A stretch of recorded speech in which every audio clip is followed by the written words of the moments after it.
Hi welcome to Kiran TV. నేను స్వప్న. ఇవాళ వచ్చేసి మనం ఓటింగ్ శాతం గురించి అలానే సండే ఎవరు ఎలిమినేట్ అవుతారో ప్రెడిక్ట్ కూడా చేద్దాము. సార్ చెప్పండి sir. First of all Bigg Boss లో ఎవరికి ఎంత పర్సెంటేజ్ వచ్చింది అనేది ఒకసారి మాట్లాడుకుందాము. నాకు తెలిసి ఈసారి భరణి గారు టాప్ లో ఉన్నారు. ఇంతకు ముందు సుమన్ శెట్టి టాప్ లో ఉంటే భరణి గారికి దాదాపు 45% ఓట్స్ వచ్చాయి అని చెప్పి అన్అఫీషియల్ వెబ్సైట్స్ లోపల ఉంది. అంటే యాక్చువల్ గా ఏంటంటే సుమన్ శెట్టి ఇప్పటిదాకా సింపతి మాత్రమే గెయిన్ చేసుకున్నాడు కనుక ఈ సింపతి ఓట్స్ అనుకోవచ్చు మనం. అలానే తనకున్న పాపులారిటీ వల్ల కూడా అవ్వచ్చు. కానీ బర్నీ గారు ఏంటంటే రియల్ గా గెయిన్ చేస్తారు. రియల్ గేమ్ అండి. రెండోది ఆయనకి ప్లస్ పాయింట్ ఎక్కడైందంటే ఇటు కామనర్స్ అందరూ భరణి గారి మీద ఏదో కక్ష కట్టినట్టుగా నిన్న కూడా మనం చూసాం. వాళ్ళు ఏదో పెద్ద పెద్దగా చప్పట్లు కొట్టేసుకొని అసలు వాళ్ళకి గేమే సరిగ్గా తెలియదు. మనం అనుకుంటూ ఉంటాం నీకు కథే సరిగ్గా తెలియదు, నువ్వు ఏం చేస్తావు దీనిలో అన్నట్టు. అరే నీకు గేమ్ ఆడటమే గేమ్.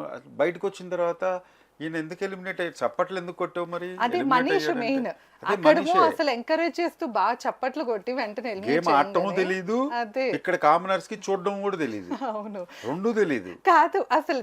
కనీసం కెమెరాస్ ఉన్నాయి, ఏమనుకుంటారు చూసే ఆడియన్స్ అన్న ఇది కూడా లేకుండా మళ్ళీ బయటకు వచ్చినాక శ్రీజ ప్రియ వీళ్ళతో డిస్కస్ చేస్తున్నాడు కదా. అసలు ఎందుకు పంపించారు? స్లో మోషన్ లో ఇలా చూసింది. నీకు అసలు ఏమీ తెలియదురా, నీకు గేమ్ ఆడటం తెలియదు, కనీసం చూడటం కూడా తెలియదురా మనిషి అన్నట్టు ఇలా చూసింది. సో అది మనకి లైవ్ లో కనపడుతుంది. ఇప్పుడు ఏంటంటే ఆయన గ్రాఫ్ పెరగడానికి కారణం కూడా వీళ్ళే.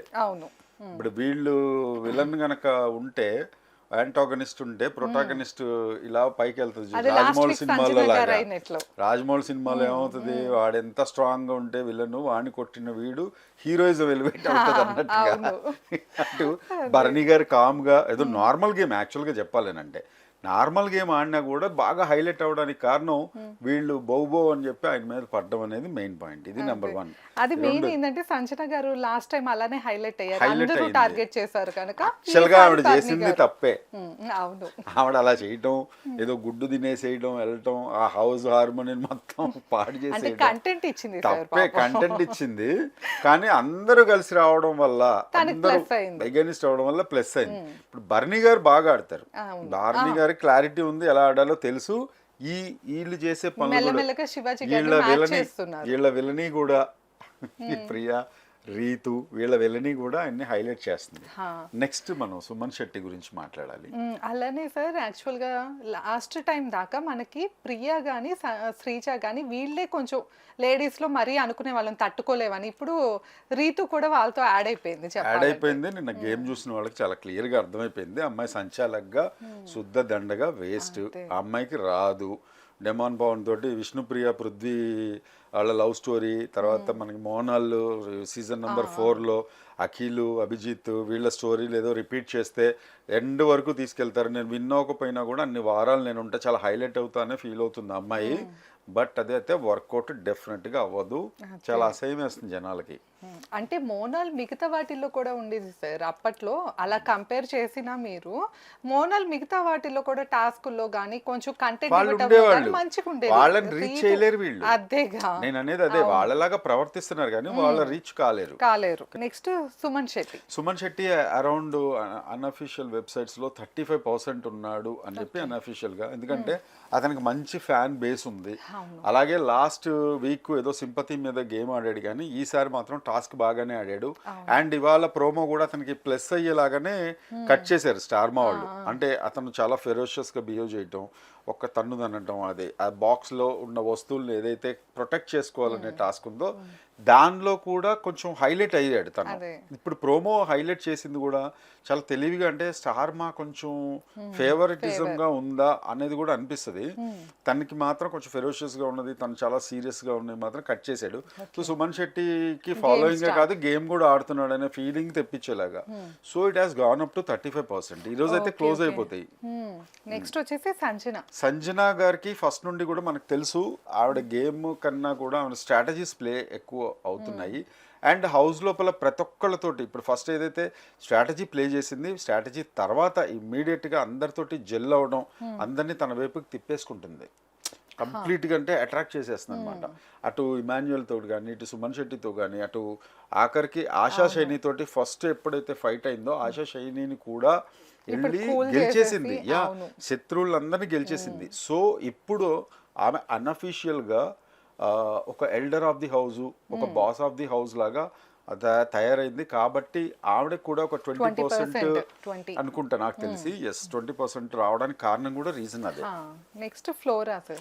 ఫ్లోరా షైని గారు ఇప్పుడు గేమ్లో కొంత ఆవిడ ఉన్నా లేనట్టే ఎక్కడో మూలకు కూర్చుని కాసేపు ఏడుస్తుంది, కాసేపు ఆ గుండంకులతోటి హరీష్ గారితో వెళ్ళి ఏదో మీరు వెళ్ళిపోవద్దు అని ఏదో వచ్చిరా అని తెలుగులో ఆవిడ కొంచెం లాస్ట్ మీరు వీక్ దాకా వెళ్ళిపోవద్దని. సార్ చెప్పాలంటే సంజన గారు ఈమెను హైలైట్ చేశారు. ఎందుకంటే కొంచెం కంటెంట్ ఇద్దరి మధ్యలో ప్లే అనేది సాగింది కనుక ఆవిడని సో ఈమె కొంచెం హైలైట్ అయింది. తిట్టినందుకు ఆవిడని కార్నర్ చేసినందుకు ఆవిడే ఉల్టా థ్యాంక్స్ చెప్పాలి. అమ్మయ్య నన్ను తిట్టి మంచి పని చేసావు, నాకు కొంత కంటెంట్ ఇచ్చావు నువ్వు. నేను అసలు ఎక్కడ ఏ మూలన ఉన్నానో ఎక్కడున్నానో అసలు మొత్తానికి బాత్రూంలో వేసారు ఆవిడని తీసుకుపోయి. ఆ టాయిలెట్ క్లీనింగ్ వేసారు. ఆ టాయిలెట్ క్లీనింగ్లో ఎక్కడో ఉన్న ఆవిడ కూడా ఆ చీపురు పట్టుకుని హైలైట్ అయిందని అంటే ఇది గొప్ప విషయమే. ఇక ఇప్పుడు వచ్చేసి ఈ వీక్ కష్టమే అని చెప్పాలి, ఎందుకంటే వీళ్ళిద్దరు కలిసిపోయారు కదా. సో ఫ్లోరా గారి నుండి కూడా ఎక్కువ కంటెంట్ అనేది ఎక్స్పెక్ట్ చేయలేము. ఫ్లోర్లో అవటం అయిపోయిన తర్వాత ఇప్పుడు కొంత మనుషుల్లో పడినట్టే లెక్క.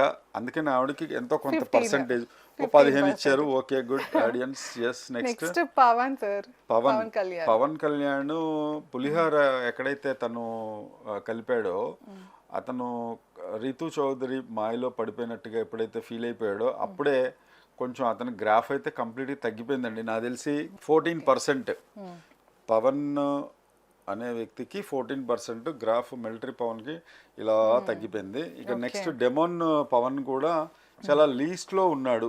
అతను ఇంకా తక్కువలో ఉన్నాడు.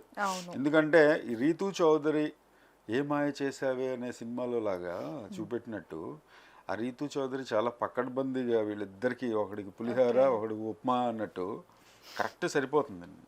లోయెస్ట్ కాస్ట్ ఉన్న సినిమాలని ఉప్మా సినిమాలు అంటారు జనరల్గా. ఈ ఉప్మా సినిమాలు చూపిస్తున్నారండి. అంటే వాళ్ళని కంప్లీట్గా సైడ్ చేసేసినట్టుగా చేసేసి ఈ అమ్మాయి హైలైట్ అవుతుంది తప్ప వాళ్ళకి ఈ అమ్మాయి వల్ల ఎలాంటి ఉపయోగం లేదు, గ్రాఫ్ తగ్గడం తప్ప. వీళ్ళు సొల్లు గార్చుకుంటూ తిరుగుతున్నారని చెప్పి కింద కామెంట్స్ వస్తున్నాయి. కాబట్టి గ్రాఫ్ ఇప్పుడు నేను చెప్తా, డెమాన్ పవన్ కి ఎక్కడ మైనస్ అయిందో చెప్తాను. ఇప్పుడు కెప్టెన్ అయ్యాడు కదా, ఆ కెప్టెన్ అయిన ఆనందమే లేదు. అసలు ఆ కెప్టెన్ కరెక్ట్ గా అయ్యాడని ఎవరూ అనుకోవట్లేదు. రీతూ చౌదరి కెప్టెన్ చేసింది అని చెప్పి అనుకుంటున్నారు. దానివల్ల కెప్టెన్ అయ్యే ఉపయోగం ఏముంది, ఇది ఆడియన్కి క్లియర్గా తెలుసు. కాబట్టి లీస్ట్లో ఉన్నాడు. ఈసారి వెళ్ళిపోయాడు అని అంటే కెప్టెన్సీ కూడా పోయినట్టే. ఇది జరగబోయేది. Next Priya sir. Priya is equal to ఆవిడ నాకు తెలిసి ఫస్ట్ ఇక సెకండ్ ఎలిమినేట్ అయితే బెటర్ ఏమో. అసలు సృష్టి వర్మ ప్లేస్లో ప్రియాని కానీ శ్రీజాని కానీ చేసుంటే ఆడియన్స్ సంతోషించేవాళ్ళు. ఫస్ట్ ఎవరైతే బిగ్ బాస్ రెగ్యులర్గా చూస్తుంటారో, ఎందుకంటే కొంతమంది ఓన్ చేసేసుకున్నారు, పళ్ళు కొరుకుతూ వాళ్ళ మీద అసలు ఓన్గా అసలు అక్కడ నేను గనక ఉండుంటే టపా టపా చంపలు వాయించేస్తానన్న రేంజ్లో ఒక్కొక్కళ్ళు బీపీలు తెచ్చుకొని ఆఖరికి మనం ప్రేక్షకుల నుండి ఆ బీపీలు ఎక్స్పెక్ట్ చేసాం, కానీ రివ్యూవర్స్ కూడా వాళ్ళు బీపీ తెచ్చుకుని వాళ్ళు మాట్లాడే ట్యాబ్లు కూడా పగలగొట్టి రెగ్యులర్ చూస్తారు కదా సార్, పాపం ఆ ఫ్రస్ట్రేషన్ తట్టుకోలేక ఫ్రస్ట్రేట్ అయిపోతున్నారు. బ్రదర్స్ కేవలం రివ్యూ ఇవ్వండి, మీ ట్యాబ్లు గూబలు పగలగొట్టుకోకండి. ఎస్, ఇదండి. 9% ఉంది సార్. ప్రియా 9% ఉంది, లీస్ట్ లో ఉంది. ఆ శ్రీజ దమ్ము లేదు ఈసారి నాకు తెలిసి. వెళ్ళిపోతే గనక నాకు తెలిసి ఎక్కువ ఛాన్సెస్ ప్రియాకి ఉండొచ్చేమో. ఎందుకంటే ఆ నెగిటివిటీ, ఆ మెసేజెస్, ఈ కంటెంట్ బయట సోషల్ మీడియాలో రెస్పాన్స్ అన్నీ బిగ్ బాస్ టీమ్ చూస్తారు, క్యాల్కులేట్ చేసుకుంటూ ఉంటారు. సో నాకు తెలిసి ప్రియా మైట్ గో అనిపిస్తుంది నాకు. దీని మీద ఇంకా క్లియర్ కట్ వీడియో మనకి ఏదైనా వచ్చింది అని అంటే ఇన్ఫర్మేషన్, దాని మీద ఒక క్విక్ వీడియో చేద్దాం. నెక్స్ట్ మనీష్. మర్యాద మనీష్ నాకు తెలిసి ప్రియా 8% అంటే 8, 9 ఈ 1% గేమ్ లోపల వాళ్ళిద్దరిలో ఒకళ్ళు. బట్ నాకైతే పర్సనల్గా మనీష్ వెళ్తాడా ప్రియా వెళ్తాడా అనేది ఒక డౌట్. నా ప్రిడిక్షన్ అయితే ప్రియా వెళ్తుందేమో అనుకుంటున్నాను బయటికి. చాలా మంది జనాలు కూడా ఏంటంటే కామనర్స్ లోనే బయటికి వచ్చేస్తే బాగుండు అనుకుంటున్నారు. మనీష్ కన్నా ఎక్కువ నెగటివిటీ ప్రియాకు ఉందని నా అనుమానం. Okay sir.